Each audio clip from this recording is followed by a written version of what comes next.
The Middle East War of June of 1967 caused major changes to the maps, the people, and the governments in the Middle East. The early morning of June 5th exploded with the surprise attack of the Israeli Air Force on the Egyptian airplanes on the ground. 80% of the Egyptian Air Force was destroyed. By June 7th, Israel had destroyed the air forces of Egypt, Syria, and Jordan. They had control of the Sinai Peninsula, Jerusalem, the West Bank, and Gaza. On June 8th, the USS Liberty, America's most sophisticated intelligence ship in 1967, was attacked by Israeli air and naval forces in international waters, 13 miles off of El Arish in Sinai. 34 Americans were killed. 172 were wounded. The Israeli and American governments pronounced the attack as a case of mistaken identity. Issi Rehar was the chief of Israeli naval operations. He reported a ship had shelled the port city of El Arish. So I think around 12 o'clock I decided to order 3 MTBs, motor torpedo boats, from the port of Ashdod. Are you sure you can't see any kind of an identification? And all the words came back, no. If you will be sure that it is a military ship, you can hit it. The first Mirage pilot radioed, "Oil is spilling out into the water." Another added, "Great, wonderful, she's burning, she's burning." And El Arish commander reported, "He's hit her a lot, there's an oil slick in the water." Then headquarters asked, "Menachem, is he screwing her?" The next wave was Super Mystères with 1,000-pound bombs and canisters of jellied gasoline. Someone in Southern Command called, "He's going down low with napalm all the time." The flight leader noted, "It would be a blessing if we could have iron bombs. Otherwise, our Navy's going to get here and do the sinking." A pilot interrupted, "Pay attention. The ship's markings are Charlie Tango Romeo 5. There's no flag on her." And headquarters ordered, "Leave her." The time now is 14:12, and he says, "I see CTR-5." And the minute we hear that, the Air Force stops all operations and says, "All our aircraft, all our attack aircraft, please stop." I must say that at that point in time, in my mind, it was an American ship. But that opinion was not shared by the commander of the torpedo boat squadron. He believed it to be a small Egyptian freighter, the El Qasir. We told him there are some doubts about identification. These doubts, incredibly, did not reach the commanding officer who ordered the torpedoes launched. That the order did not reach the commanding officer on the bridge while you launched the torpedoes. At about the range of 1,000 yards, or a little bit more than 1,000 yards, I ordered to prepare the torpedoes and ordered that all commanders will take the action of firing torpedoes. This is the story of the attack on the Liberty, told by Israeli and U.S. government sources. Now, we are going to show you what really happened. The survivors of the 294-man crew of the USS Liberty will tell you their story.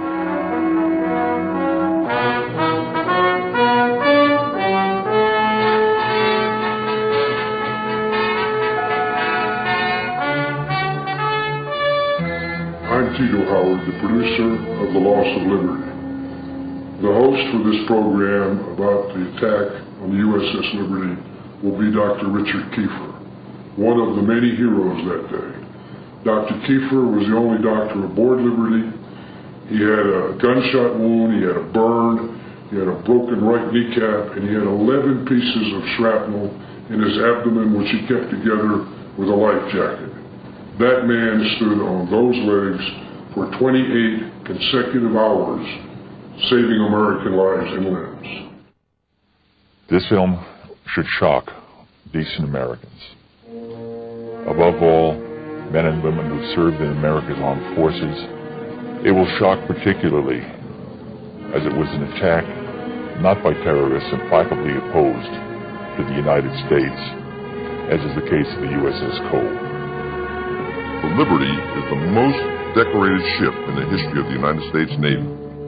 840 medals, including the Medal of Honor for her skipper, the Presidential Unit Citation for her crew, 2 Navy Crosses, 11 silver stars, and 204 Purple Hearts. The day before, I was topside when Israeli planes came by, and very close where we could wave to the pilots, and they were that close where we could wave back. It was a very clear day. It was a warm day. Sunshine was shining brightly out. Nice breeze blowing, and I distinctly remember hearing the flag flapping in the wind. There was approximately 13 sorties of our ship from 6 o'clock till 12 o'clock in the afternoon. We had a general quarters drill that lasted 45 minutes or so.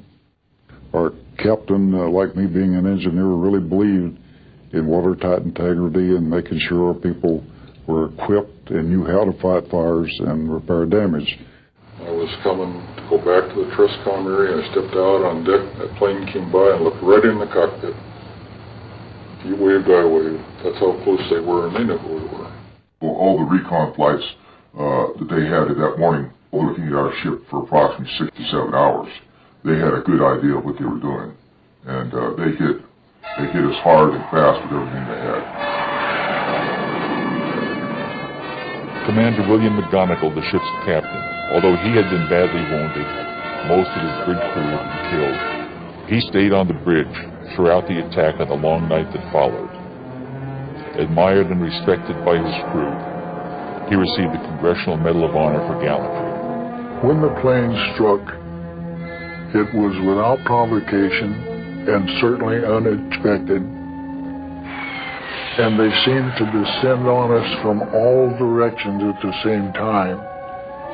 Those rockets and machine guns tore the ship. It killed men on deck, and we were defenseless. I heard this big bang, and there was bullet holes all behind in the cushions of the couch that I just left. And by the time I got to the door of the wardroom, the skipper was on the PA system that we were under attack by unknown forces, man your battle stations. Then the regular general quarters sound alarm went off, and right across the hatch from the wardroom is where I would go through, down 2 decks to my station. When I went through there was one rocket that came through and helped me to get down 2 floors in a bad-burned hurry. When I got up off my knees down there, well, we were well under attack. And the skipper again was on the phone system telling auxiliary radio to get word out to anyone that they could that we were under attack by unknown forces and we were in need of help. My reporter station was Radio Central. It was my responsibility to keep up, ship-to-ship or ship-to-shore communications. And out and back in Radio Central, we were taking rounds through the bulkheads. There was 2 55-gallon drums of gasoline just outside the bulkhead on the 01 level that had caught fire from the strafing run. And that was heating that outside bulkhead and peeling the paint off on the inside. There was a lot of smoke in the compartment. There's holes where we were taking rounds where the sunlight shining through, and it was a real surrealistic look. I was topside fighting fires and doing other damage control work throughout the duration of the attack. At the same time, I was able to observe the jets flying overhead, and I also observed the American flag flying from the mast. At no time did that flag hang limp from the mast. I was one of the 2 signalmen on the USS Liberty when the ship was attacked, and my only job during the attack was to make sure that the flag was flying, so every few minutes I would walk out with the signal bridge up at the mast. And fighting what fire we could with what little water I could give the people topside for the fire, it was really a problem. So on the first pass, they knocked out our ability to call for help. The one remaining antenna, which I had shut down because it had some problems in the tuner, is probably why it didn't get hit. I had to jury-rig a coaxial cable directly from the transmitter to the antenna. So we were working feverishly to try to get a signal out at that time, and then finally we were able to get a signal to the 6th Fleet, and then I was listening or monitoring that communications, and they said that they would be sending aircraft, and so at that point, we just felt overjoyed that knowing that there was going to be aircraft coming to our rescue. The initial strike by the planes on the ship commenced at about 5 minutes after 2 in the afternoon of 8 June. And the attack lasted about 20 minutes. The ship was fired at from port to starboard, starboard to port, stem to stern, and there was not a single compartment above the waterline that did not have one or more direct penetration by a rocket, machine gun, and they also dropped napalm on the bridge of the ship. At 2:35 p.m., Defense Secretary Robert McNamara recalled the 12 Navy fighters that had been sent to our defense by the carrier Saratoga. At that time, no one aboard the Liberty had identified the attacking Israelis. It was 1.5 hours later that our embassy in Israel first told Washington that Israelis had attacked a ship, possibly a U.S. Navy ship. How then did McNamara know to recall the help sent to defend the Liberty? When the ship came under attack, now hear this, General Quarters, this is no drill. The ship is under attack by unidentified aircraft. And there were pings. We heard a lot of pinging, which were bullets running across the deck, and then we heard explosions. We didn't know what was going on, but of course General Quarters had sounded, so we battened down the hatches, and we started doing what we were trained to do. We were under attack. We could hear these shells hitting the ship. The whole ship would ring. It was like you were on the inside of a huge bell and someone beating on it with a sledgehammer. The aircraft take pictures as they fire their guns. These are used for analysis of their tactics, and these are used for confirmation of the damage that they've done. These pictures have never been publicly presented. Lieutenant Ennis was sitting on the deck, and it was blood coming out of his mouth, and his knee was damp. He had an injury in his knee, and there was blood coming out of it. Lieutenant Toth had got blown off, I think the 04 level, but had come across him, and he was just peppered from head to toe with shrapnel. And I covered him up with a blanket. My brother, he was sent to on the bridge of the ship to find out what was who the planes were, where they came from. They had no markings. That's against the Geneva Rules of War right there. He received a Silver Star for his efforts. He was cut down by the planes. The captain, initially after the attack, sustaining shrapnel wounds in his knee, and somebody put a tourniquet around his leg, and I got coffee. I think about 5 cups of coffee went down the captain to keep him going. It was impressive because with all the blood loss and everything, he was going all night long. A short time after the air attack had been completed, the 3 torpedo boats approached us from our starboard quarter at high speed and in an apparent torpedo launch attitude. The 3 Israeli torpedo boats fired 6 torpedoes at the Liberty. Because of Captain McGonagall's handling of the ship, 5 missed. Intelligence base was destroyed. 25 American sailors died almost instantly. This hole in the side was in excess of 40 feet in diameter. You could put your whole house in that hole. And we were right in the middle of it. We couldn't believe what we saw. You couldn't walk around that part of the deck without stepping on a piece of someone. In fact, Phil Turney and myself had found a shoe with a foot still in it. I do remember the alarm for standby to abandon ship. Don't leave your station yet. They were preparing to, and then that was called off because apparently the life rafts had been shot up.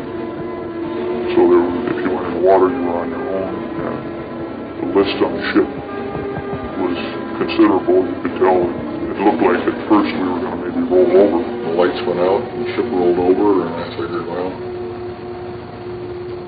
it's the end. The torpedo had hit the side of the ship of the room I just stepped out of, killed every man in my division that was in there.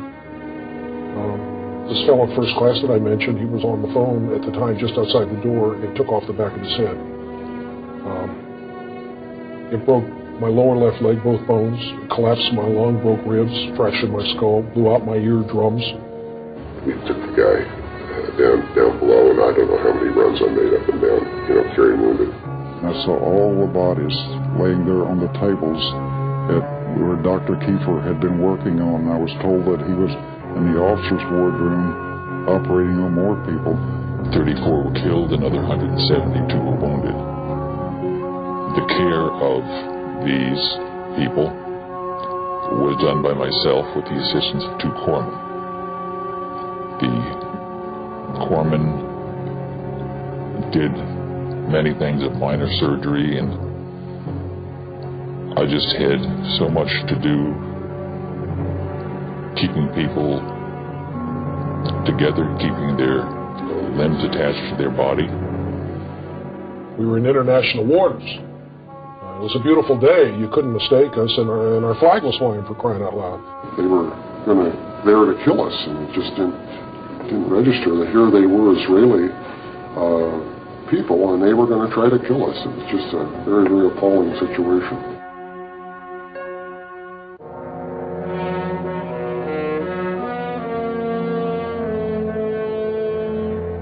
A strange quiet descended on the Liberty crew. After the explosion, the pounding of machine gun bullets slowed and stopped. Fires were put out. The stunned, angry, and exhausted crew caught their collective breath. Limping at 5 knots toward sanctuary several hundred miles to the north, they had somehow survived one of the most ferocious sustained attacks ever on an American ship. 34 were dead, 171 were wounded. All survivors had mental scars. There is not one single life raft. The wounded are treated. Sailors remember that they were promised help. They expected that help. That help, in the form of phantom jets from the USS Saratoga, was on its way. It never arrived. It would be the next morning, 17 hours after the attack began, before they would see an American face. Finally, the USS Davis, and later the USS Massey, came alongside the Liberty. Many of their sailors wept as they boarded the Liberty, saw open decks stained with American blood, and parts of American bodies on the deck. Helicopters from the USS America arrived several hours later to medevac the most seriously wounded Liberty sailors back to that carrier. The air attack by 2 squadrons of Israeli aircraft, French-built Mirage 3s and Super Mystères, 821 rocket and cannon holes were found in the Liberty. Canisters of napalm had torched the ship. After the ferocious air attack, Liberty was pounded by 3 Israeli torpedo boats. One of their 6 torpedoes struck the Liberty, left a gaping hole at the water line. There were thousands of holes from armor-piercing machine gun bullets. They sank life rafts, shot at firefighters and stretcher bearers, at the bridge, and into the engine room. Dr. Kiefer and his pharmacist mates performed in heroic fashion, as did all of the crew. About the same time, Israeli land and air forces attacked the Golan Heights in a well-planned and executed strike. The attack, the recall, the jamming, the pounding, the torpedoes. Somehow the Liberty survived. And almost immediately, the second part of the outrage, the cover-up by the Israeli and the American government, began. I had to go to work at midnight, and I'm trying to sleep. Just thinking about how we had been so shafted by our government, the Israeli government, told to shut up, no chance to talk to one another. And it angered me. It really, really angered me. On the day of the attack, I tried to coordinate communications. The Israelis had taken out all of our transmitting antennas.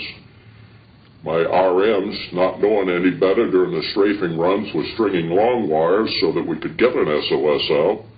And thanks to them, the ones that survived, we did get an SOS out to the USS America. Without George Golden, the ship would have sunk. Had it sunk, I assume when debris washed ashore the next day, it would have been blamed on Egypt. Many, many miracles that day. I shouldn't be here.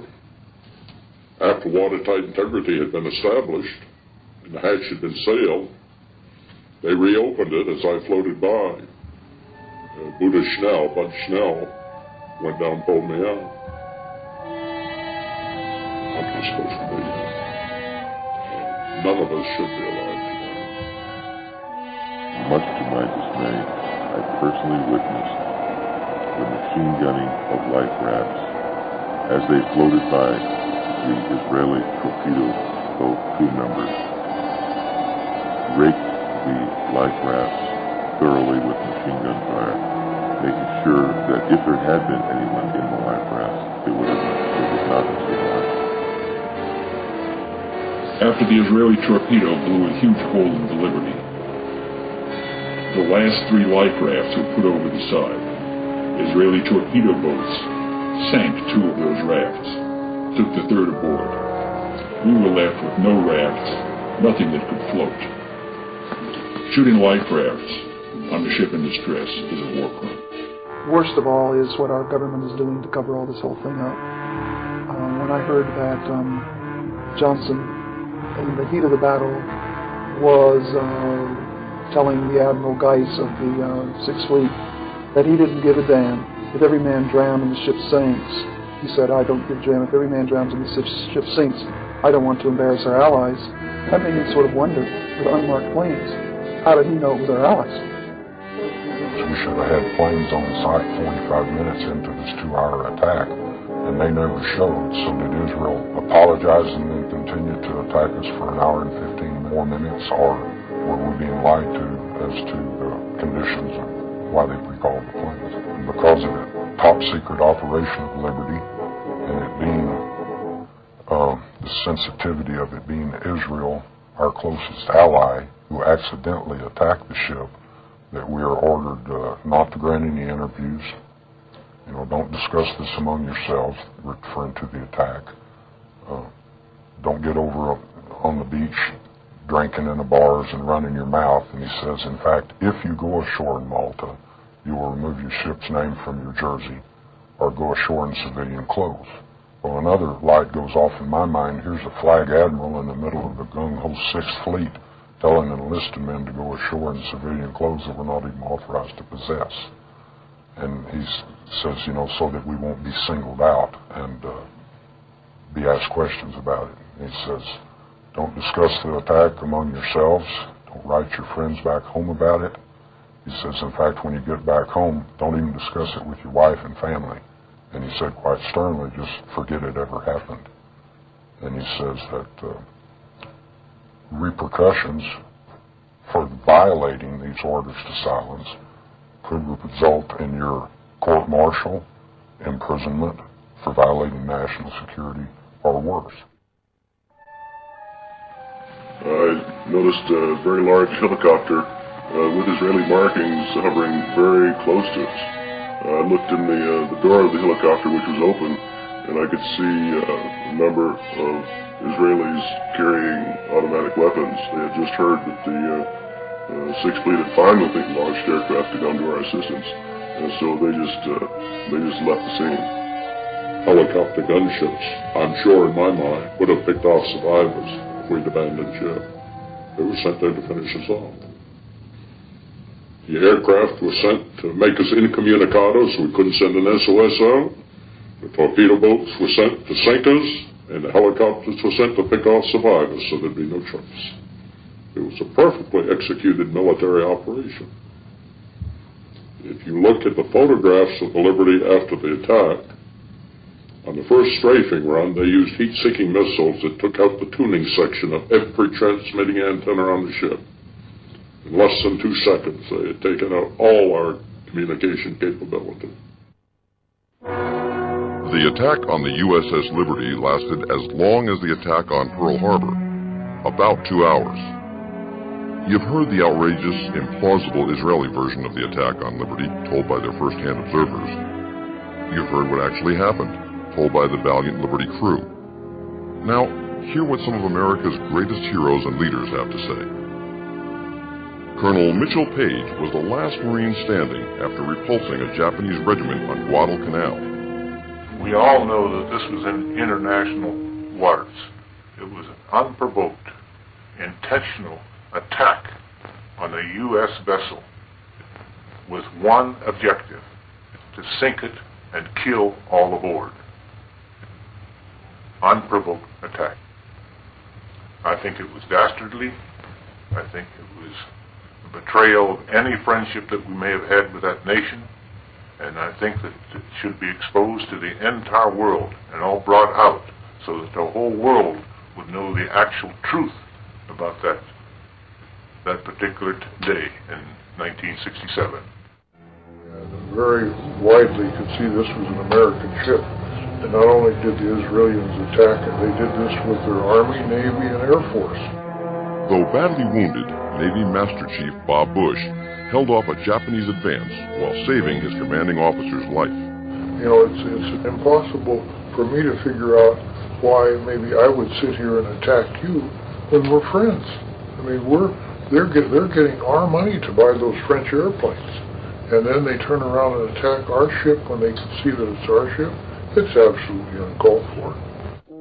Army Colonel Lou Millett led the last bayonet charge against vastly superior Chinese forces in Korea. I was in World War II.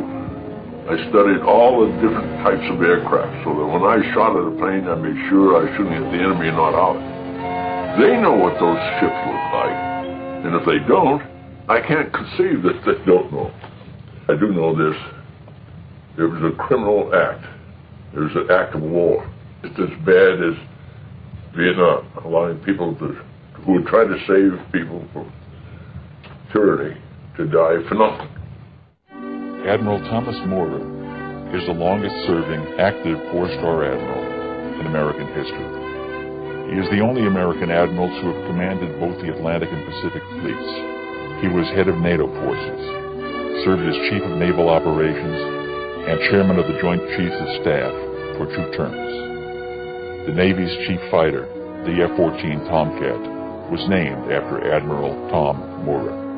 The question is, if the Israelis thought the frequencies they jammed were in fact broadcast by the Egyptian ship,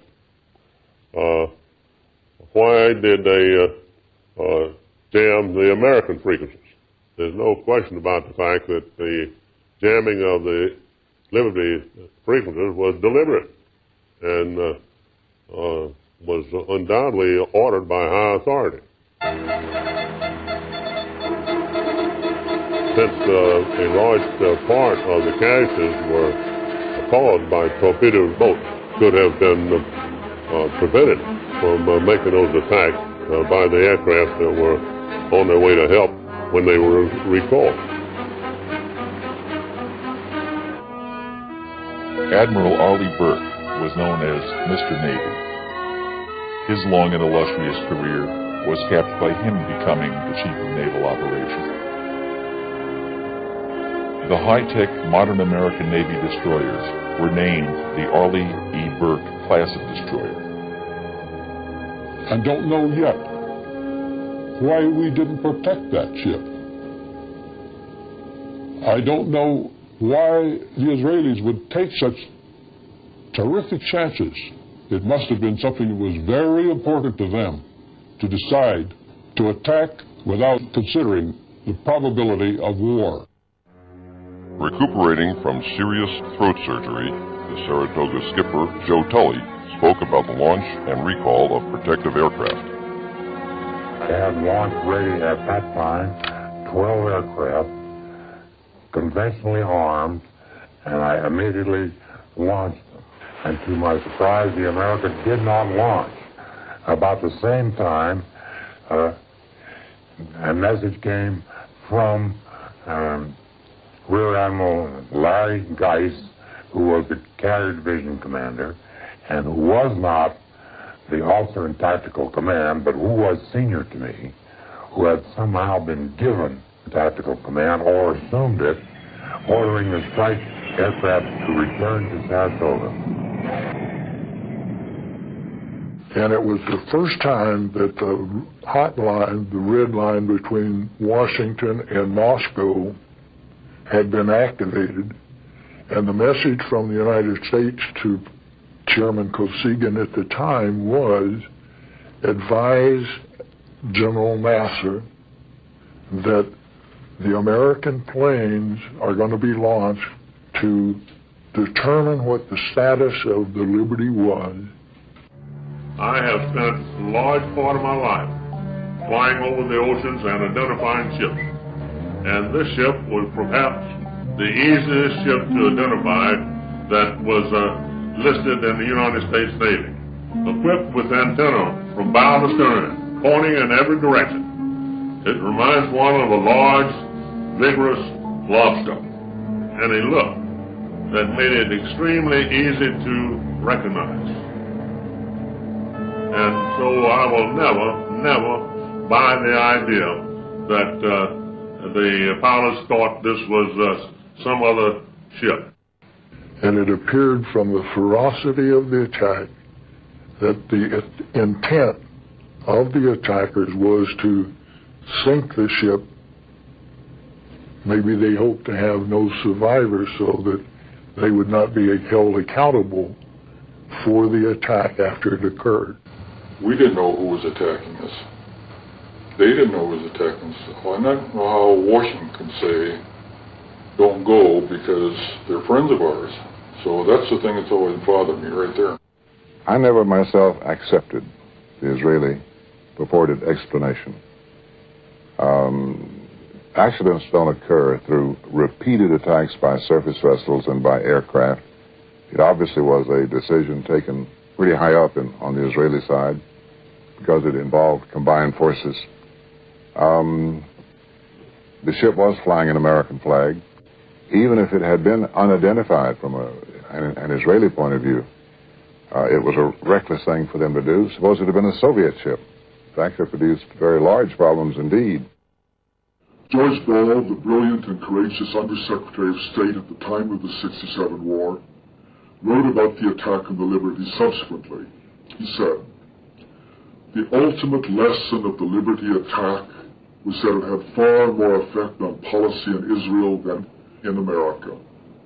Israel's leaders concluded that nothing they might do would offend the Americans to the point of reprisal. If America's leaders did not have the courage to punish Israel for the blatant murder of American citizens, it seemed clear that their American friends would let them get away with almost anything."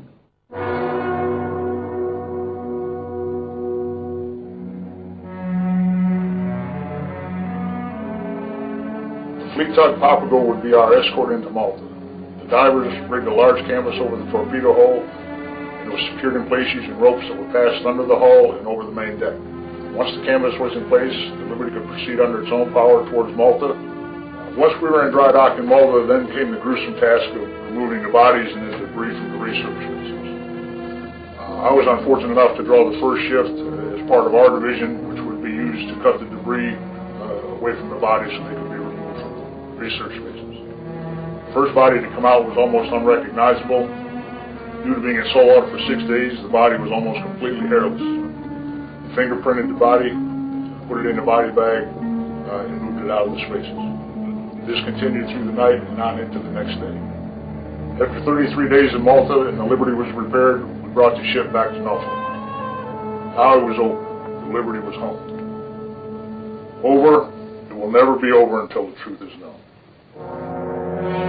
The cover-up began with the report of the casualties. The first word that we had out was before the torpedo attack that we had 9 dead and 75 wounded. This has been the number that has almost invariably appeared in the newspapers as an attempt to minimize the nature of the attack, the ferocity of the attack, and the unjustifiable nature of the attack. There was no press campaign to cover this in its entirety for the benefit of the American people. As a matter of fact, in many cases, the press supported the Israeli invasion. Future Judge Advocate General of the Navy, Rear Admiral Merlin Starring, was given less than 24 hours to review the 600-page Court of Inquiry report.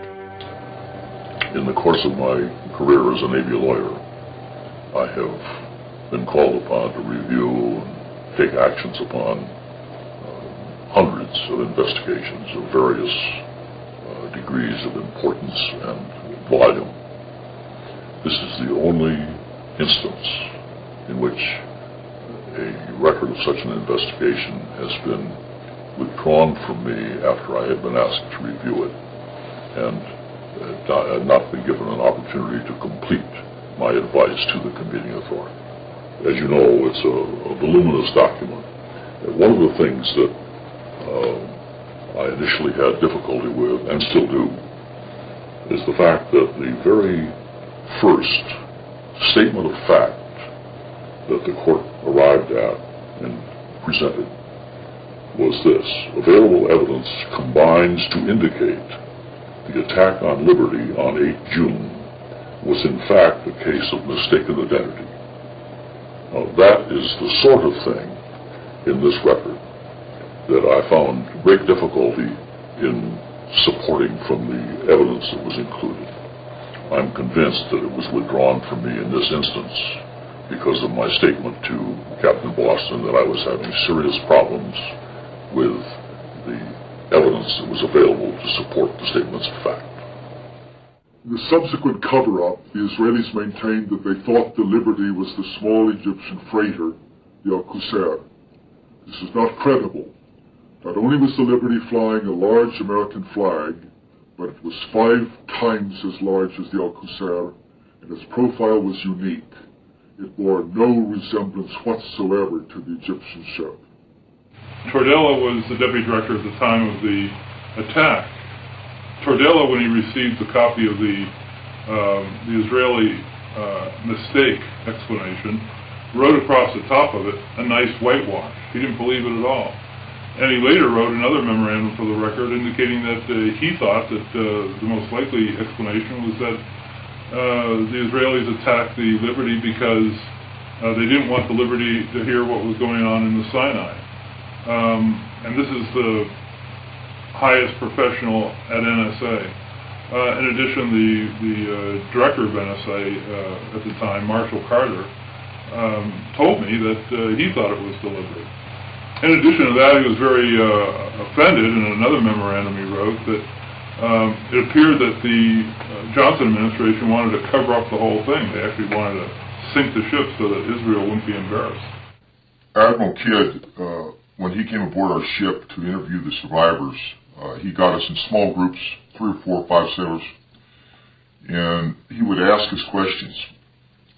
The first thing he did is he took off his stars, laid them on the table, and said, "Listen, open up to me and talk to me just like her. I'm just like you, one of you." So we did. We trusted him. We opened up with our hearts. We told him exactly the way we felt, what happened, what we saw. And when that was done, he put his stars back on his lapel, and he ordered us not to say anything to anybody, our families, friends, shipmates, anyone. If we did, we faced the possibility of a court-martial, penitentiary, or worse, and everyone knew what worse meant. Actually, he scared the death out of me. I didn't talk about the attack to anyone for almost 20 years. Not knowing why they did this, and not having our government back us, then and now.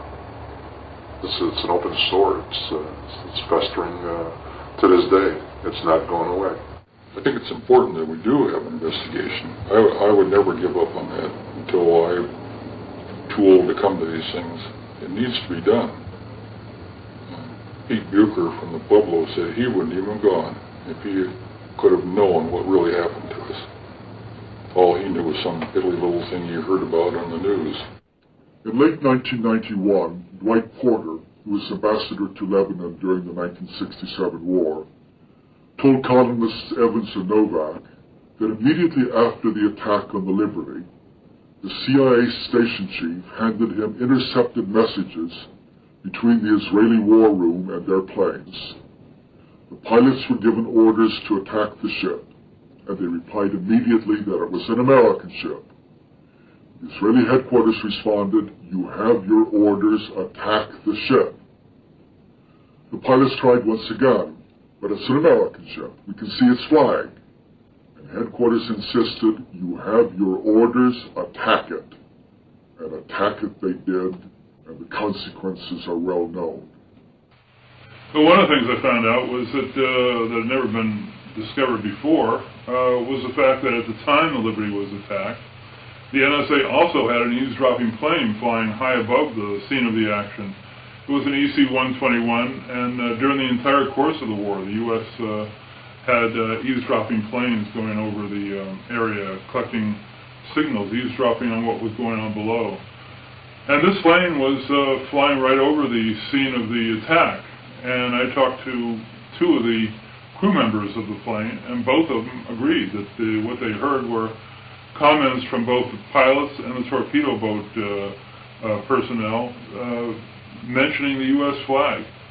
Now that flies in the face of what the Israeli explanation says. The Israeli explanation says nobody on either the planes or the ships ever saw a U.S. flag. Evans and Novak got further confirmation of the Israeli attack from an American-born Israeli major, Seth Mitz, who was in the Israeli war room at the time of the attack. He told reporters, quote, "Everyone felt that it was an American ship and that it was the Liberty. There were comments about the markings, about the flag. Everybody in the room was convinced it was an American ship," unquote. Mintz told Evans and Novak that the Israelis were guilty of an outrage. True. But the American suppression of the truth was an equal outrage. Well, at the time, the Liberty was off the coast of the Sinai, off the coast of where El Arish was on the Sinai Peninsula. According to Israeli military historians who wrote reports of it at the time, and other eyewitnesses, the Israeli military was killing prisoners, Egyptian prisoners, committing war crimes, desperate acts of war crimes in order to, so they wouldn't have to transport the prisoners because they had no place to put the prisoners. They decided to take the most expedient method and just kill them. If the planes dispatched by the Saratoga had continued to the rescue, the Israelis would have been driven off. But Washington took the Israelis at their word. They said they had recognized their error and they apologized. And the attack had already stopped, they said. But they were lying.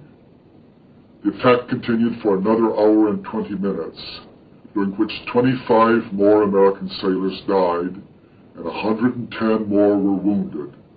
All would have been spared if the American planes sent to help them had not been recalled by Washington. The point was, the attack did take place. There were a lot of reasons that the Israelis would have wanted to hide things from the U.S., and that's why there is a need for investigation.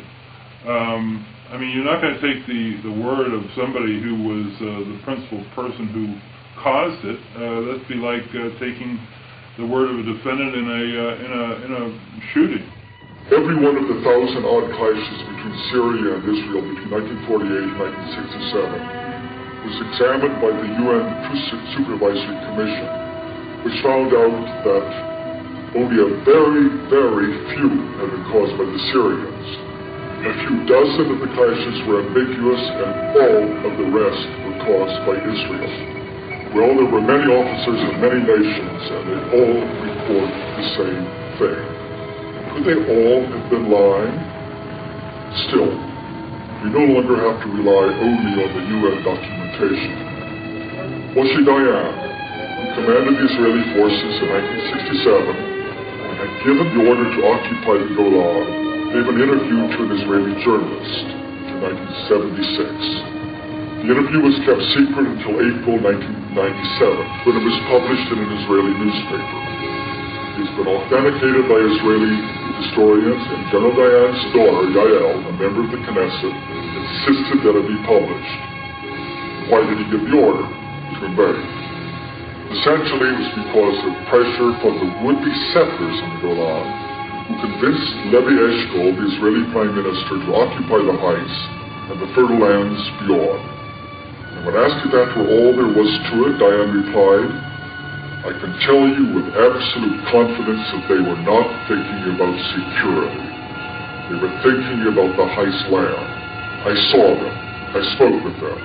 They didn't even try to hide their greed for that land. The best one is the one where they wanted the Golan Heights. And Johnson said, that's enough, that's enough. And they needed another day to get the Golan Heights, which they still have, which I didn't think you were supposed to do, take land from another country and keep it. If we could get the truth of the liberty out, that it would change history, I think, in this country. I cannot, absolutely can't see why our American newspapers and TV people have helped to cover this up, but not covering some of our stories. The Navy Board of Inquiry would not admit testimony about the jamming, the recall, the unmarked planes, the shooting of life rafts, and other material that we tried to present. They asked questions. We were allowed to answer those questions, period. They put me into a ward with 12 to 13 other patients, and within 30 minutes they removed me from that ward and put me into a single room. I noticed that I had a name tag with Smith on, and right after I noticed that, an officer came in and told me that from now on my name is Smith, I was never on the Liberty, and I was never ever to talk about it to anyone. I still have 53 pieces of shrapnel in me today. Never before has the U.S. Navy ignored eyewitness testimony of American military to accept on faith the story told by their attackers. Certain entries in the ship's log of June 8th have raised serious questions. Nobody knew who was wounded or how severely. This had not been established until days after reaching Malta. The log also minimized the duration of the attack by over an hour and a half, conveniently fitting the Israeli version. It then documented the number of wounded, not as the actual 172, but at the widely published media figure of 75. There should be a congressional committee, both Senate and House, to examine all the data available. And it's getting late to do this because, like McGonigal, God bless his soul, is gone. I know that Bill was on board the USS Liberty, and his ship was off the coast at Gaza Strip, as I recall, and yet our government put it in writing in the United States Senate book of Congressional Medal of Honor recipients that he received his medal for action in Vietnam. To me, that is one of the worst cover-ups in American history. How low can our government go? And it's something that I'd like to see totally investigated and a closure of this issue, because I think President Johnson was the villain on it. I think he recalled the people that were to defend the ship. I have never accepted the Israeli explanation, and so far as I'm concerned, the affair of the USS Liberty remains a scar on the relations between Israel and the United States. Things like this don't happen. Things are caused to happen. There must be some reason why more is not known. There must be some reason why we didn't react more deliberately, more directly, more positively, as we have reacted many times in our history before and since. As a Marine, I'm proud to say that 3 members of the Liberty crew were Marines. 2 of them died that day, but Bryce Lockwood was decorated for saving sailors' lives. And Bill McGonigal, the skipper of the Liberty, was awarded the Medal of Honor for action above and beyond the call of duty. And I firmly believe, after review of the documentation of this film, that an in-depth, honest investigation, inquiry into what really happened that day is owed to the members of the crew, their family, and all Americans. We need to take some very serious efforts to bring out the full story. And on that basis, I would certainly recommend that we pursue this with diligence. We go to the Congress and urge them to conduct a formal, complete investigation to get the full story about the loss of our great ship, the Liberty. In the case of the Liberty, this is the first time, to my knowledge, where a United States warship has been attacked without warning, and no action whatever was taken to investigate this situation on the part of the Congress. I have urged this over and over again, and I still think that the attack on the Liberty warrants a full-fledged investigation by the Congress of the United States. Those murdered that day must not have died in vain. The plea for justice by the Navy's most decorated crew should forever haunt us. Americans must never forget this second day of infamy and our own unbalanced foreign policy in the Middle East that precipitated it.